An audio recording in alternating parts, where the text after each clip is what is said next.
Bien, bueno, buenas noches a todos y todas. Les damos la bienvenida digamos, esta nueva charla de la iglesia La Roca de Betel, que iniciamos un tema, digámoslo, bueno, hoy tendremos más vale un tema que yo lo tuve en tres partes en mi iglesia, pues cuando fui pastor de la iglesia, pero que hablando con Oscar no hay ningún problema, o sea, no se va a extender tanto, y los tres temas los voy a dar el día de hoy. Son muchos más, o sea, se podrían sacar muchos más, pero digamos hoy hablaremos de tres temas. Y la serie, cuando la prediqué en la iglesia, se llamaba Conociendo al Dios que adoramos. Conociendo al Dios que adoramos.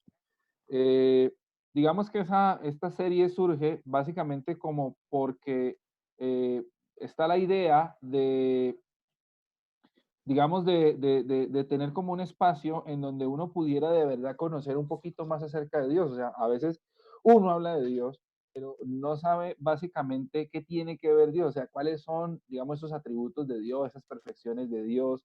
A veces uno no sabe qué creer tampoco de Dios y qué cosas no tener que creer de Dios, ¿no? Pues, digamos, tenemos como ideas, o a veces ideas que nos llevan a muy corto plazo, es decir, decimos como que creemos tampoco por no saber y no sabemos que tendríamos derecho a mucho más, o al contrario, a veces creemos todo, cualquier cosa, porque no tenemos como una idea más bien centrada de Dios. Entonces, como que la Biblia nos ayuda a centrarnos un poquito en qué cosas creer y qué cosas no creer acerca de Dios. Entonces, yo quisiera hablar hoy de tres temas.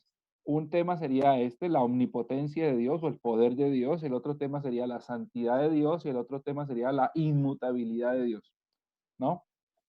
Y básicamente sería conocer al Dios precisamente que adoramos. ¿Por qué surgió esto? Pues como les decía yo, por la necesidad de conocer un poco más acerca de Dios o conocer más a Dios. Y también porque de alguna manera como que al conocer a ese Dios sabemos hasta dónde podemos llegar, qué cosas podemos hacer y qué cosas no podemos hacer, y otras a qué cosas también tenemos derecho, ¿no? eh, digamos, hay mucha gente, por ejemplo, que no conoce mucho, no sabe mucho acerca del amor de Dios. Y entonces, al no conocer el amor de Dios, digamos, de alguna manera, pues entran en una serie de conflictos, ¿no? Con el Dios que es muy vengador, con el Dios que castiga todo el tiempo, etcétera, etcétera. O hay quienes de pronto hacen demasiado énfasis, y ahorita uno lo ve en las redes sociales, como a veces la gente cree en Dios, pero cree como en una caricatura de Dios, ¿no? En el Dios que está para darle lo que quieran, el Dios que solamente busca mi bienestar, el Dios que es solamente para darme, para tenerme bien. Pero nos olvidamos también que pues Dios también es un Dios que exige algo de parte de quien lo adora, ¿no? Por dicho, Dios exige una relación, y al relacionarnos con otros y con otras, necesariamente esas relaciones tienen un sentido de reciprocidad. Cualquier tipo de relación, por superficial que sea. Pero a veces como que nosotros creemos que o Dios es demasiado castigador y no conocemos su amor, o creemos que Dios es demasiado amor y no conocemos como el lado de las exigencias de Dios. Entonces, como para librarnos un poquito de eso, pues tratemos de hablar acerca de conociendo al Dios que adoramos. El poder de Dios. Quisiera que habláramos en este primer paso del poder de Dios. Estamos hablando entonces de conocer un poco más a Dios o conocer un poco más de Dios a través de lo que Él nos deja ver en su revelación. Recordemos una cosa, esto es muy importante también cuando uno habla en teología. Nosotros conocemos de Dios lo que Dios ha revelado. Nosotros no conocemos de Dios nada en su totalidad, nada en su totalidad. De Dios solamente sabemos lo que Dios ha revelado de sí mismo. Eso es muy importante nosotros saberlo, ¿no? Porque uno dice, no, es que nosotros acá conocemos completamente a Dios. Bueno, tenemos que saber que no existe tal cosa como un conocimiento completo, absoluto de Dios, sino que conocemos de Dios básicamente lo que Él nos ha dejado ver, lo que Él nos ha revelado. Entonces, conocemos de Dios a través de su revelación o a través de sus atributos. En teología sistemática se habla mucho acerca de atributos de Dios. Eh, eh, pero otros dicen que atributos es una mala palabra, porque cuando uno habla de atributo, es que uno está hablando de algo que uno atribuye al otro. ¿no? Como que uno le da algo al otro, ¿no? Y Dios, pues no necesita que nosotros le atribuyamos nada. Dios es sin necesidad de que el ser humano le atribuya. Entonces algunos dicen no hablemos de atributos, hablemos de perfecciones de Dios, ¿no? Y hablar de perfecciones es precisamente hablar acerca de las cosas que Dios de alguna manera, eh, eh, digamos, tiene, ¿no? Las cosas que Dios de alguna manera es. Entonces Dios es poderoso, sería una perfección, un atributo. Dios es amor, eso sería una perfección, un atributo. Dios es santo, Dios es inmutable, Dios es misericordioso, Dios es ira también. Dios es el todopoderoso, omnisciente, omnipresente, omnipotente. Todas esas cosas son atributos o perfecciones de Dios. Entonces, eh, estamos hablando de conocer un poco más de Dios a través de lo que Él nos ha dejado ver en su revelación. Es decir, lo que conocemos de Dios no es su todo, es un resplandor, una pequeña parte de lo que Dios realmente es, ¿no? Conocemos el sol a través del esplendor, del resplandor, pues no, no más, lo decíamos la vez pasada, ¿no? Cuando uno dice, uy, cierra esa ventana que se metió el sol, pues realmente no es cierto, uno no se le metió el sol, porque si a nosotros un día se nos metiera el sol a la sala, pues definitivamente apague y vámonos, ¿no? O sea, si el sol inclusive se acercara 1 milímetro, 5 milímetros, 10 milímetros más a la Tierra, aquí tendríamos un montón de problemas. Entonces, básicamente no se nos entra el sol, lo que no, de hecho uy, no es que me quemé con el sol, no nos quemamos con el sol ni se nos ha entrado el sol, es un resplandor. Algunos consideran que así es la revelación de Dios. Lo que conocemos de Dios es como el resplandor, como lo que Dios ha dejado ver, lo que Dios ha manifestado, mas no es Dios en sí mismo, ¿no? ¿Qué son los atributos de Dios? Bueno, varias cosas aquí como para mirarlas. Afortunadamente esto va a quedar grabado, entonces lo pueden mirar con más detalle después, pero por decir alguna cosa, Strong dice que los atributos de Dios son aquellas características distintivas de la naturaleza divina que son inseparables de la idea de Dios y que constituyen la base y el fundamento de sus diversas manifestaciones a las criaturas. Este nos dice que básicamente los atributos de Dios son esas características que hacen que Dios sea divino, que hacen que Dios sea Dios y que son inseparables de Él, ¿no? O sea, Dios no puede un día o no se va a separar de Dios el amor, o no se va a separar de Dios su omnipresencia. Esas son cosas de Él, características de Dios y que están en Él y que así, y que hacen básicamente que Dios sea Dios. ¿Qué son los atributos de Dios? Pues Millard Erickson, otro teólogo sistemático, dice que son características objetivas o más bien permanentes de su naturaleza que son inseparables del ser o de la esencia de Dios y que pertenecen a toda la divinidad. Entonces, lo mismo, ¿no? Son características permanentes en Él, inseparables de Él y que hacen que precisamente Dios sea Dios. W. T. Conner dice que los atributos de Dios son aquellas cualidades o características del ser divino, en virtud de las cuales Él es distinto de todos los seres creados y sin las cuales no sería digno de culto y del servicio de los hombres, ¿no? Porque, pues, digamos, dice Conner, esas características de Dios, su omnipotencia, su omnipresencia, su poder, su amor, su bondad, su santidad, son cosas que están en Dios y dice Conner, se atreve a decir algo y es, y si no las tuviera, pues sencillamente no sería Dios. Entonces no habría, digamos, por qué adorarle, digámoslo así, ¿no? Es como decir, no, yo Javier Barco soy Dios, pero no soy amor, no soy santidad, no soy, me faltan todas las características, pero yo soy Dios. Diría Conner, pues no, no se puede adorar a alguien que carece de esos atributos, ¿no? El poder de Dios es un atributo, hablando ya del poder de Dios, eso que estábamos hablando era como a términos generales, ¿qué son o de qué hablamos cuando hablamos de atributos de Dios? Hablando ya del poder de Dios, dice que el poder de Dios es un atributo del que él le habló a Job y le reprendió, ¿no? Cuando Job, recuerden que pues pasa todo este escenario y Job pierde, digamos, su familia, pierde, digamos, lo que él es, Todo. ¿cierto? Pierde su familia, pierde sus posesiones, pierde todo. Entonces Job, viene un proceso, ¿no? De 40 capítulos en donde sus amigos lo reprenden y entonces le dicen, algo hiciste, algo pasó, si no fuera así, entonces no estarías en esta situación. Ahí en Job, en el libro de Job se habla de la teología de la retribución, ¿no? lo que se dice, o la teología que defienden los amigos de Job es la teología que dice, al que es bueno le pasan cosas buenas y al que es malo le pasan cosas malas. Digamos que Job de alguna manera critica esa teología porque el libro de Job empieza diciendo que Job era un varón recto, perfecto, temeroso de Dios y apartado del mal. Y sin embargo le suceden cosas malas. Lo paradójico de todo ese libro de Job es que al final no nos explica nada, porque cuando Dios se le presenta a Job, Dios no le explica a Job por qué le pasó lo que le pasó, sino que Dios se le presenta a Job y lo que le dice es, ¿dónde estabas tú cuando yo hacía? Es decir, en otras palabras, lo que le dice Dios es, ¿usted por qué critica lo que usted no sabe y lo que usted no entiende, hermano? Todo lo que pasó, pasó por algo más grande que usted mismo. Y Job al final dice, me arrepiento en polvo y de ceniza y tapo mis labios, ¿no? Perdón, no he dicho otras palabras, perdón por haber hablado lo que no debí. Ahí entonces de alguna manera Dios le muestra ese atributo a Job y se lo muestra en las siguientes palabras que me parecen a mí maravillosas porque ese lenguaje poético es muy bonito. Mira lo que le dice Dios a Job. ¿Quién es ese que oscurece mis designios y habla de lo que no sabe? Amárrate los pantalones como hombre. Voy a preguntarte y tú me enseñarás. Imagínate Dios diciéndole a Job, yo te pregunto y tú me enseñarás, contéstame. Enséñame algo si yo no lo sé. ¿Dónde estabas tú cuando yo fundaba la tierra? Habla si es que sabes tanto. ¿Sabes tú quién fijó sus dimensiones o quién las midió con una cuerda? ¿Sobre qué están puestas sus bases o quién puso su piedra angular? Y bueno, dice un montón de cosas, ¿no? ¿Dónde estabas tú cuando yo creé al Leviatán?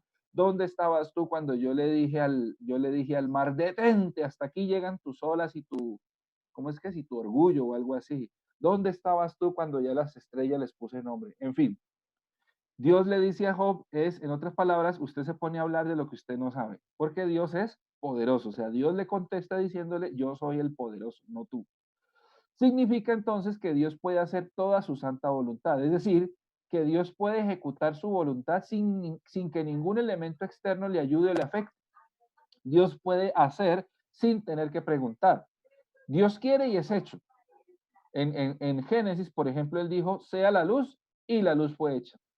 Él, por el solo deseo de su voluntad, creó los cielos y la tierra. Una cosa bonita que nos dice Génesis cada vez que habla de Dios es, y Dios dijo, hágase, y el resultado fue siempre, y fue hecho, ¿no? Ah, Señor mío, dice un texto en el libro de Jeremías. Ah, Señor mi Dios, tú, con tu gran fuerza y tu brazo poderoso, has hecho los cielos y la tierra. Para ti nada es imposible, exclama el profeta Jeremías en el capítulo 32. En el principio creó Dios, dice Génesis capítulo 1, versículo 1. Pero es bien bonito porque la palabra hebrea ahí es bará. Eh, dice en hebreo, dice Bereshit bara Elohim. Bereshit es en el principio. Bara creó Elohim, Dios. En el principio creó Dios. Bereshit bara Elohim. Y aquí es muy interesante notar ese énfasis que se hace en la palabra bara porque dice en el principio creó Dios, pero la palabra que se usa para la creación de Dios no es cualquier palabra, se usa la palabra vará, que solamente se le aplica a Dios. Nadie puede crear a la forma vará, porque vará es crear de la nada. Hay una palabra griega para eso y es creación ex nihilo, que quiere decir crear a partir de nada. Entonces, como por ejemplo, nosotros digamos, uno puede construir una casa. Y entonces uno dijo, pues yo construí esa casa a partir de nada. No, no es cierto. Porque usted para poder construir esa casa, aunque esa casa antes no estaba, usted tuvo que usar materiales que ya estaban. Pero la creación vará, lo que quiere decir la palabra hebrea, es que se creó a partir de elementos que no existían. Dios es el único que puede crear a la forma vará. Hablando entonces del poder soberano de Dios, el salmista responde a las naciones lo siguiente, y el salmista le dice a las naciones, ¿por qué tienen que decirnos las naciones dónde está su Dios? Nuestro Dios está en los cielos y puede hacer lo que le parezca. Esa es la fe, digamos, del salmista. Daniel en el 4:35 dice, considerados como nada son los habitantes de la tierra, él hace según su voluntad en el ejército del cielo y en los habitantes de la tierra. No hay quien detenga su mano y le diga, ¿qué haces?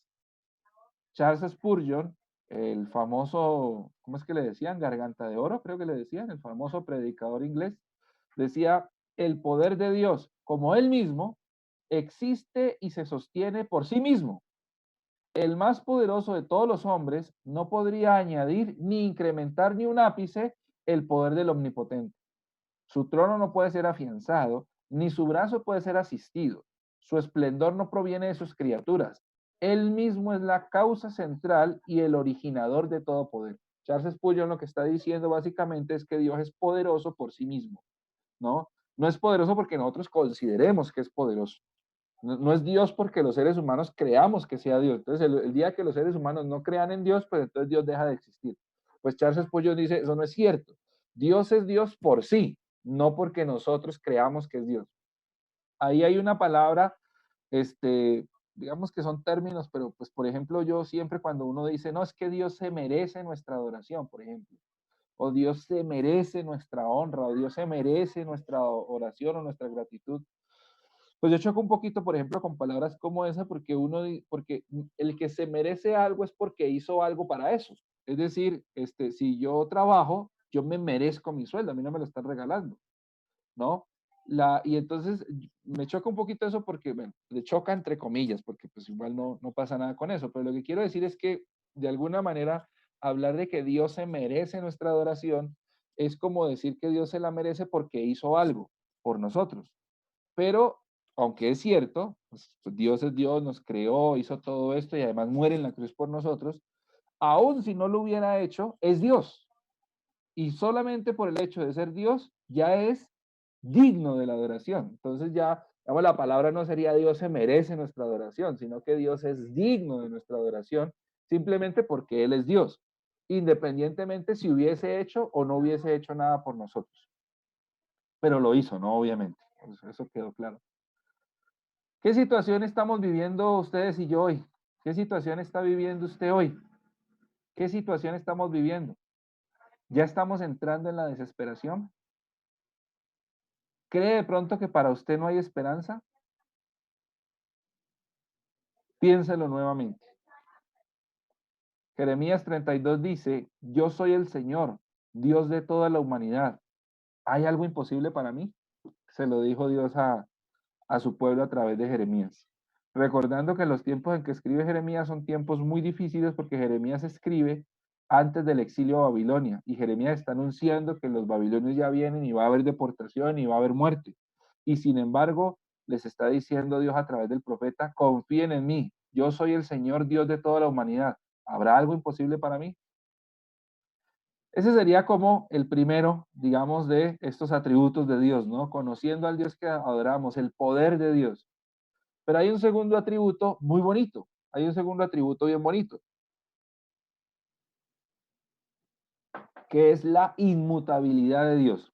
La inmutabilidad de Dios. ¿Qué es inmutabilidad? Pues algo que no se mueve, ¿no? ¿No? Algo que no se mueve, ¿no? Algo que siempre está estable. La semana pasada hablábamos de la roca, por ejemplo, ¿no? Y precisamente estamos hablando aquí de la inmutabilidad de Dios. Y hay que aclarar aquí que cuando hablamos de inmutabilidad no estamos hablando de que, no, pues de que Dios es estático, como que se quedó ahí en el tiempo, como que anticuado, digámoslo así, como cuando uno dice que algo, ¿no? Alguna empresa, digamos, no salió adelante porque se quedaron en el tiempo y entonces las cosas cambiaron y la empresa siguió igualita y entonces finalmente murió. No estamos hablando de esa inmutabilidad, estamos hablando de un Dios que no cambia en el sentido de que es un Dios que cuando prometió algo no anda diciendo, oiga, ¿será que sí? ¿Será que no? Hoy amanecí de buen humor, mañana amanecí de mal humor. Entonces hoy los destruyo, mañana los destruyo. No es ese, digamos, el Dios, ¿no? En el que creemos, ¿no? La Biblia nos habla de el Dios estable, ¿no? De alguna manera en ese sentido. ¿Por qué es necesario conocer más de Dios? Porque por no conocer a Dios cometemos dos errores básicos, de los cuales se ramifican muchos otros. Esos errores son, primer error, cuando no conocemos de Dios, eso nos lleva a pecar por no conocerle a Él ni a su voluntad. Por ejemplo, si nosotros, porque estamos hablando de conocer al Dios que adoramos, y muchas personas dirán, pero ¿y para qué tenemos que conocer a Dios? Bueno, porque muchas veces nosotros podemos pecar sin saber que tal comportamiento puede ser que a Dios no le agrade. Pero como no lo conocemos y tampoco nos importa conocerlo, pues entonces finalmente lo hacemos y recordemos lo que dice por ahí una norma, dice que el desconocimiento de la norma no nos exime del castigo. ¿no? Entonces, yo no sé, si yo me voy para Canadá o para Nueva York, entonces me paro en una esquina y me pongo a tomar cerveza. Resulta que me llevan a... Pero ¿por qué si en el Zarzal uno toma guarapo, todo el día uno toma guarapo y nadie le dice a uno nada? Pues es que este no es el Zarzal, estamos un poquito más lejos. Entonces, no nos va a eximir del castigo, ¿sí o no?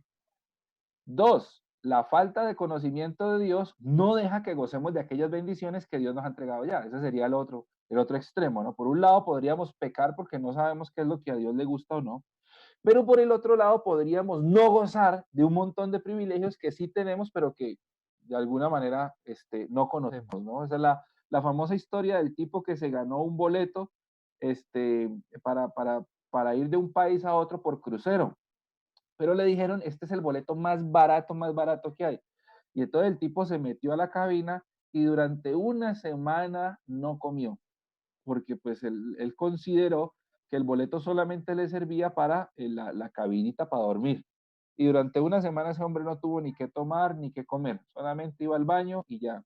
Cuando terminó, le miraron el boleto y le dijeron, oiga, pero usted no reclamó ningún cupón de la comida.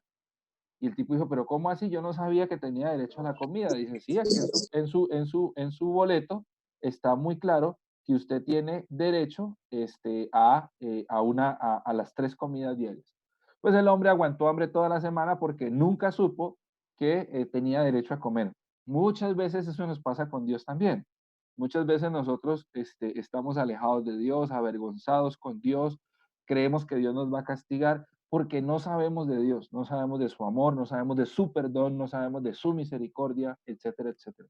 Es muy importante que nosotros tengamos clara por qué debemos conocer a ese Dios que adoramos, ¿no? El desconocimiento de las leyes de tránsito, por ejemplo, nos lleva a cometer errores cuando desconocemos esos deberes y cuando ese desconocimiento también impide que gocemos de los derechos más básicos que tenemos, ¿no? Eso es muy importante. ¿Qué es la inmutabilidad de Dios? Se lo leo rápido porque está bastante letra. Lo dice Luis Berkhoff en un libro de teología sistemática. Luis Berkhoff dice, la inmutabilidad es aquella perfección por medio de la cual Dios se despoja de todo cambio, no solamente en su ser, sino también en sus perfecciones, propósitos y promesas. En virtud de este atributo queda exaltado sobre todos los sucesos y está libre de todo aumento o disminución, de todo crecimiento o decadencia en su ser y en sus perfecciones. Su conocimiento y planes, sus principios morales y voliciones permanentes para siempre los mismos. Hasta la razón nos enseña que ningún cambio es posible en Dios, puesto que todo cambio conduciría a mejor o a peor. Pero en Dios, que es la absoluta perfección, son imposibles por igual o las mejoras o las deterioraciones. Entonces, Berkhoff lo que dice es que la inmutabilidad de Dios es aquel atributo por el medio del cual no cambia. Dios no cambia. Ni cambia en sus promesas, por ejemplo, cuando Dios dice, no, te bendigo, y después dice, no, pero ya no, porque es que yo no sabía que usted era así, ¿no? Digamos que Dios, ¿qué tal que Dios fuera eso, ¿no? Como que Dios he escogido a mi pueblo Israel para yo ser su Dios y ellos ser mi pueblo. Y después como a los 2 meses, uy, no, pero es que yo no sabía que este pueblo era así, yo creí que ellos ya habían cambiado, yo creí que ellos eran diferentes. No, yo no puedo, no, mejor sabe que toca destruirlos. Entonces, no, digamos, dice Luis Berkhoff, es ese atributo por el cual Dios no cambia en sus perfecciones, no cambia en sus promesas, en sus propósitos, no cambia en nada de eso. Y además no cambia en sí mismo, en su ser, porque me parece muy bonito lo que dice, un cambio es para mejorar o para empeorar. Cualquiera sea la situación, el cambio es para mejorar o para empeorar. Uno cambia por una de esas dos razones, o para mejorar, pero primero Dios no puede cambiar para empeorar, pero tampoco Dios puede cambiar para mejorar, siendo que Él es la absoluta perfección. Entonces, de la perfección de Dios, ¿qué mejor puede haber? No existe tal cosa, entonces no es posible. Entonces, la inmutabilidad de Dios es aquella perfección por la cual Dios se despoja de todo cambio, de todo cambio. El salmista lo dice en palabras muy bonitas, ¿no? Todo esto son como palabras muy, no sé, muy técnicas de los teólogos, pero la Biblia lo dice de forma más bonita, ¿no? En el principio, dice el salmista, tú afirmaste la tierra y los cielos son la obra de tus manos. Ellos perecerán, perdón, pero tú permaneces. ¿Sí ven? Esa inmutabilidad, ¿no? Ellos perecerán, pero tú permaneces. Todos ellos se desgastarán como un vestido y como ropa los cambiarás y los dejarás de lado, pero tú eres siempre el mismo y tus años no tienen fin. Qué bonito, ¿sí o no? Ya el salmista lo expresa de una forma muchísimo más bonita, sino que los teólogos ya lo que hacen es organizárnoslo y a veces como que nos lo complican más todavía. Dios ya era cuando el mundo no existía y seguirá estando aun cuando el mundo ya no esté. Todo el universo tiene un inicio, un final y todo cambia, pero Dios es inmutable. Dios nunca cambia, ¿no? Ese sería como un aspecto importante de la inmutabilidad de Dios. Dios también es inmutable en cuanto a sus propósitos. Una vez que Dios determina algo, ese algo se realiza. Dice Isaías, recuerden las cosas pasadas, aquellas de antaño. Yo soy Dios y no hay ningún otro. Yo soy Dios y nadie hay igual a mí. Yo anuncio el fin desde el principio, desde los tiempos antiguos, lo que está por venir. Yo digo, mi propósito se cumplirá y haré todo lo que deseo. Lo que he dicho, haré que se cumpla. Lo que he planeado, lo realizaré. Dios entonces es inmutable en cuanto a sus propósitos, en el sentido de que si Dios determinó que iba a hacer algo, ese algo va a pasar, ¿no? Ese algo va a pasar. No tiene otra finalidad que simplemente suceder. Aún, Dios también es inmutable en cuanto a sus promesas. Una vez que Dios promete algo, permanece fiel a ese compromiso, entre otras cosas, porque no hay nada que le estorbe o que le obligue a cambiar de parecer. Nosotros cuando, digamos, prometemos algo, por mucho y que usted y yo seamos personas de palabra, ¿no? Que nos consideremos personas de palabra, como que nosotros digamos, no, mire, cuando, cuando yo le diga que el cielo es rojo es porque así es, ¿no? Este, nosotros dependemos de cosas externas. Muchas veces nosotros prometemos cosas y queremos cumplirlas, pero a veces no se nos da. No, no se puede. Pasó algo, nos enfermamos, sucedió algo, alguien nos llamó, sucedió una situación de último momento. En el caso de Dios, Dios puede prometer y podemos estar seguros que lo que Dios ha prometido no va a tener un estorbo. Dios no va a salir diciendo, no, pues yo sí se los prometí, pero pues imagine que el diablo, me llamó y entonces, no, eso no va a pasar, ¿no? Si Dios promete algo, no hay algo que sencillamente lo obligue a cambiar. Dice Números 23, Dios no es un simple mortal para mentir y cambiar de parecer. ¿Acaso no cumple lo que promete ni lleva a cabo lo que dice? Dice, se pregunta el libro de Números, ¿no? Pero ¿acaso no hay testimonio en la Biblia en donde Dios nos dice que sí cambia de parecer? En la Biblia a veces hemos visto o hay pedazos en la Biblia en donde dice que Dios cambia de parecer. No sé si usted lo recuerda. La respuesta es sí. En la Biblia hay lugares donde Dios cambia de parecer, pero debemos recordar algo. Dios es inmutable respecto a su ser y a sus atributos. Él en esencia nunca cambia, pero lo que rodea a Dios sí es cambiante, ¿no? Lo que rodea a Dios sí es cambiante, aún sus relaciones con el hombre. La inmutabilidad divina no debe entenderse como si implicara inmovilidad, como si en Dios no hubiera movimiento. La Biblia nos enseña que Dios entra en multiformes relaciones con el ser humano y como si así fuera, vive la vida humana con los hombres. Todo cambia alrededor de Dios, cambia las relaciones del hombre para con él, pero no se efectúa cambio alguno en el ser divino, ni en sus atributos, decretos, motivos de acción, ni en sus promesas. Es decir, cuando en la Biblia de pronto se nos ha dicho que Dios ha cambiado de parecer, no es porque Dios en su esencia haya cambiado. Lo que quiere decir es que las condiciones cambiaron. Por ejemplo, si tú como pueblo mío te comprometes a esto y me eres fiel, entonces tal. Y entonces hay promesa de bendición. Pues resulta que el pueblo se desvió, porque el pueblo sí es cambiante, ¿no? Entonces el pueblo que una vez prometió y dijo, no, no, sí, sí, cuente conmigo, amén, gloria a Dios, nosotros, bendito el que viene en nombre de David, ¿cierto? Osana. Una semana después dice, crucifícale, crucifícale, crucifícale, ¿no? Porque esos somos los seres humanos. Entonces ese pueblo sí cambia, y cuando ese pueblo cambia, Dios dice, pero venga, la promesa era si se mantenían por aquí, pero ustedes ahorita van por allá. Entonces, ¿de qué estamos hablando, no? Entonces, yo no cambio, pero los que cambiaron fueron ustedes, y al cambiar ustedes cambiaron las condiciones, ¿no? De alguna manera, entonces, eso es una cosa que hay que tener. No, tú prometiste que siempre me vas a bendecir.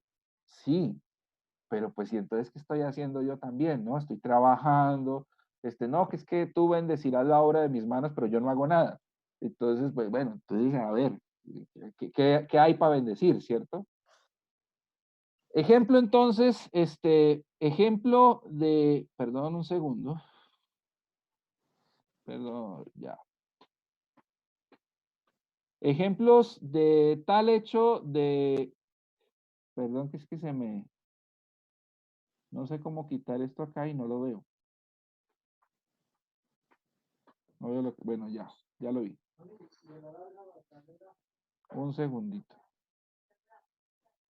Ejemplos de tal retiro de juicio amenazado incluye la victoriosa intervención, perdón, de Moisés en oración para evitar la destrucción del pueblo de Israel, ¿no? Por ejemplo, en Génesis 32.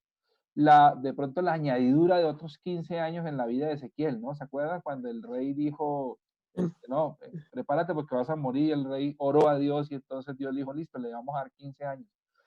Y el no aplicar de pronto el castigo a Nínive prometido cuando Nínive se arrepintió, ¿no? Que eso le provocó obviamente la ira de Jonás, ¿no? Y Jonás dice una cosa tan bonita, o sea, es un reclamo, pero dice una cosa bonita, ¿no?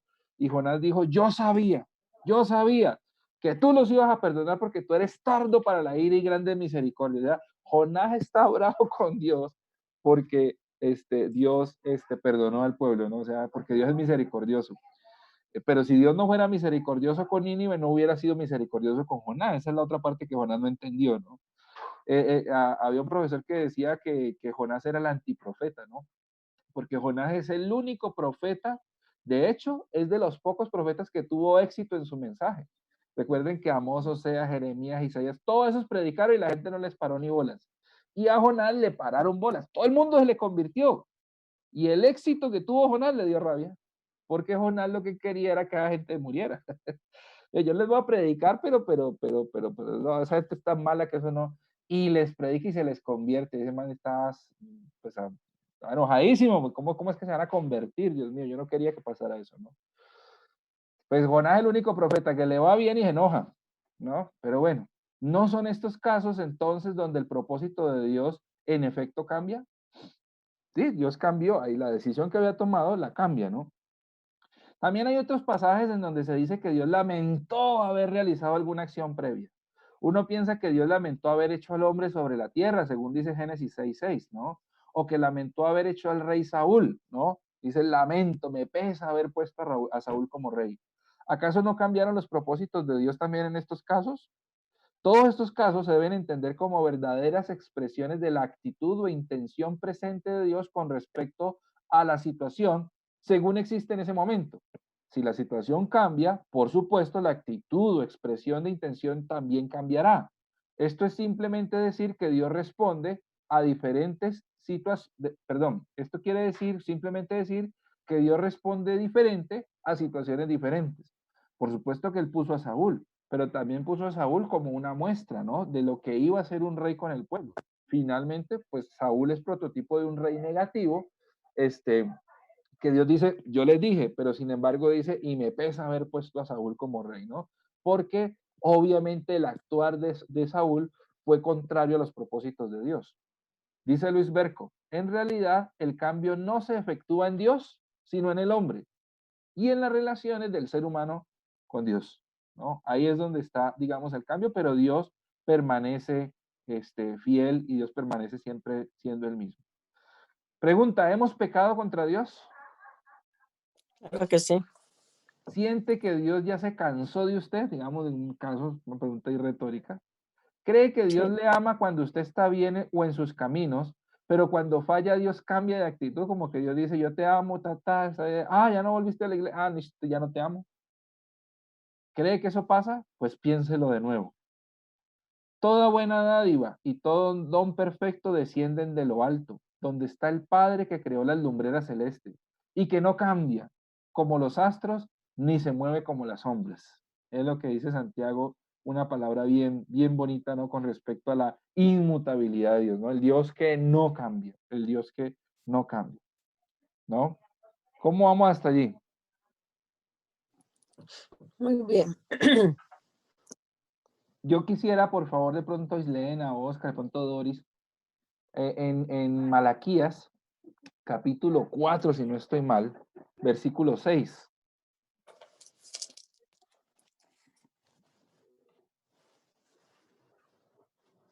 A ver, yo veo si es capítulo 4. Sí, tiene que ser. 4:6. 4:6. Sí, pero no es. Espérate que no es.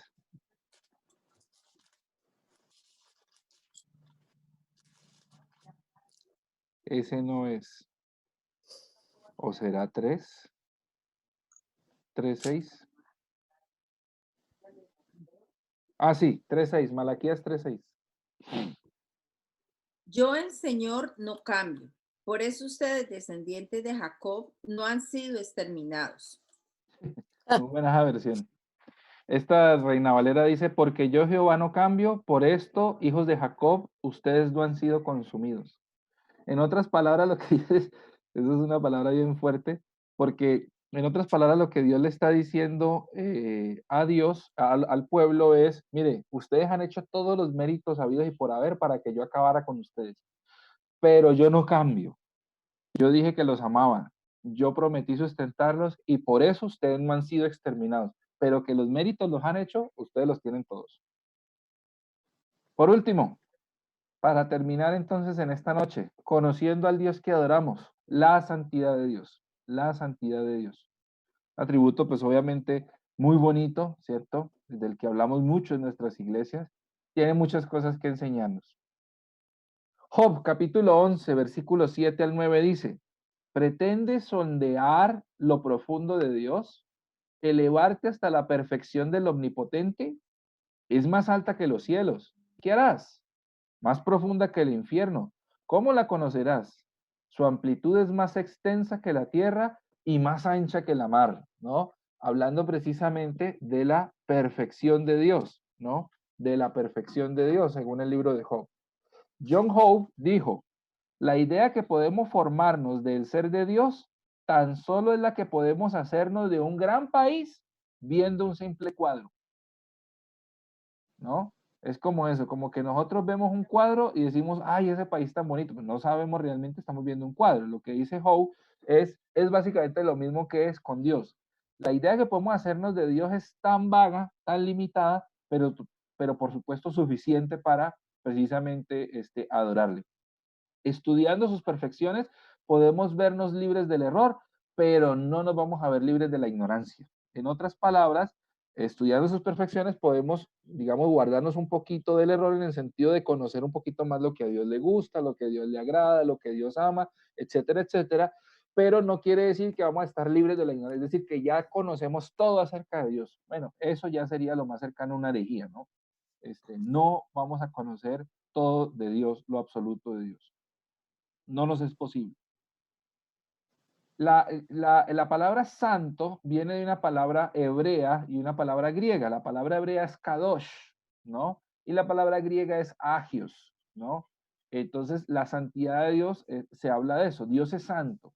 El ser humano está llamado a santidad, pero la santidad del ser humano de ninguna manera se llama a la santidad a la forma de Dios, porque la santidad de Dios es intrínseca en él, está en él, o sea, es él, ¿cierto? Es lo que es él. No actúa de otra manera porque su forma de actuar está en sí mismo, o sea, Dios es santidad. Dios no tiene santidad, sino que Dios es. Entonces, su forma de actuar es la santidad. Mientras que a nosotros de lo que se nos habla es ser santos, ¿no? Actuar con santidad, que es lo máximo que podemos hacer. Ahora, estando en Cristo, pues es diferente, ¿no? Hay un discipulado muy bonito que ese es viejo, es Bautista. ¿Cómo es que se llamaba? Bueno, no me acuerdo cómo se llamaba ese discipulado, pero entonces la frase del discipulado era, Cristo en mí, Cristo viviendo en mí y llenándolo todo, algo así. Entonces lo que el discipulado hacía énfasis, era muy bonito, era que nosotros ahora, Cristo estaba en nosotros y entonces todo lo que Cristo tenía para dar estaba en nuestra vida.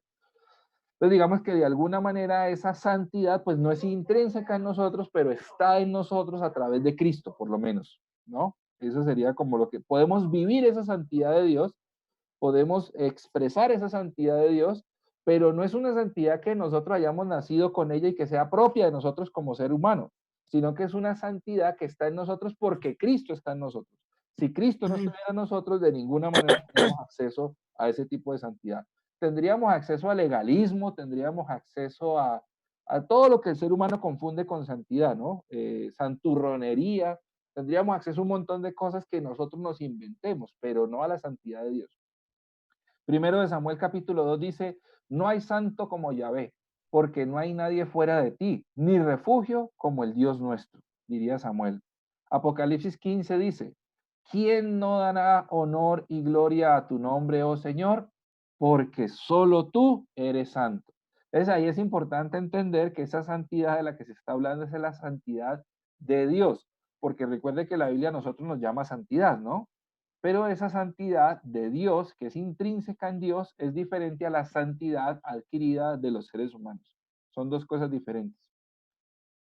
La santidad de Dios encierra la idea de separación, es decir, Dios no es igual al ser humano. No quiere decir que Dios esté alejado del ser humano, sino que Dios es totalmente diferente al ser humano. En palabras de de un teólogo suizo llamado Karl Barth, Dios es totalmente otro. Dios es totalmente otro. O sea, explico. Cuando decimos que Dios es separado del ser humano, no quiere decir que Dios está lejos del ser humano. Lo que quiere decir es que Dios es diferente al ser humano. Hay de hecho una canción muy bonita de Jesús Adrián Romero. Me encanta esa canción, que no recuerdo cómo se llama, pero la canción dice, no es como yo. Bueno, y sigue diciendo otras cosas ahí que no recuerdo ahorita, pero me Él es parece muy... santo, Él es perfecto, Él es divino. Exacto, exacto, exacto. A mí me parece una canción que tiene mucha teología bonita, ¿no? Que es así, es un tipo de teología como los salmos, ¿no? Que expresan una gran cantidad de teología, pero en palabras sencillitas que las podemos cantar y las podemos aprender. Entonces, eso pasa con lo que se está diciendo. No es que Dios esté lejos del ser humano, sino que Dios es diferente al ser humano, ¿no? Siempre eso tiene que estar claro. Por eso Karl Barth dice, Dios es el totalmente otro. La idea de la santidad en Dios es algo así como absoluta imposibilidad de aproximación, absoluta suprema potencia o absoluta majestad, según un teólogo llamado Rudolf Otto, ¿no? Miren, cuando se habla de esa santidad de Dios, por eso es que cuando Isaías tiene la visión en el capítulo 6 de la gloria de Dios, Isaías no dice, ay, qué bonito, mira esos ángeles, esas alas, ay, tan bonito Dios. No, lo primero que Isaías hace es cuál es la reacción que nos expresa Isaías 6. No es una expresión de terror. Isaías no dice, ay, gloria a Dios, y empieza a reírse, ni risa santa, ni hace como animales, ni nada de eso. Lo que Isaías siente es, ay de mí, dice Isaías, ¿no? ¿Cierto? Siente un dolor inmenso. Es de mí que se muerto. Exactamente. Lo anterior entonces se parece mucho a lo que Isaías experimentó cuando tuvo esa visión de la santidad de Dios. Ay de mí que soy muerto porque soy un hombre de labios impuros en medio de un pueblo de labios impuros. O sea, miren cómo Isaías lo que expresa es un dolor y un terror, ¿cierto? Por precisamente su impureza y por la impureza del pueblo, ¿no? Entonces, expresar enfrentarse a esa santidad de Dios para Isaías no fue, eh, se inventó un corito ni nada de eso, fue absoluto terror, ¿no? Porque la santidad de Dios con respecto a la nuestra es totalmente diferente. Esto nos muestra que la santidad de Dios también se comunica al ser humano, haciéndole sentir su impureza y dándole conciencia de su pecado, con el fin que éste sienta la necesidad de cambiar. El solo reconocimiento de la santidad de Dios le exige a sus criaturas excelencia moral y aborrecimiento del pecado. Yo digo que si nosotros pudiéramos tener la posibilidad de tener ese encuentro, un encuentro personal, un encuentro, no sé, entre más conociéramos nosotros de Dios, yo estoy seguro que nuestra vida así solita iba a cambiar. No tienen que decir, oiga, deje de beber, hermano, mire que... No, no, no, no, no. Uno en la medida que se va adentrando, yo siempre pongo como el ejemplo de la casa, ¿no? Yo recuerdo cuando yo estaba pequeño acá en Zarzal, nosotros nos íbamos por allá, por las veredas, digamos, buscando dónde habían bailes o dónde había algún festival o dónde había una gallera. Una cosa peligrosísima, pero nosotros lo hacíamos. Y entonces yo recuerdo, pues, luces en las calles no hay. Y entonces uno pasaba por charcos y uno se miraba con la luz de la luna y uno se miraba el pantalón, los zapatos y uno dice, no, pues yo estoy como bien, estamos bien, o sea, sí, sí entré a ese charco, pero como que no me ensucié. O uno pasaba por el monte y uno salía del monte y uno decía, no, estoy bien, porque la luz de la luna nos dejaba ver y como que, pues en la medida que llegamos al lugar donde sí había luz de verdad, entonces íbamos llegando a ese lugar y empezábamos a notarle y decir, ay, hermano, mira los zapatos como los traigo, yo no había visto eso, ese pantalón con el que me vine está vuelto nada.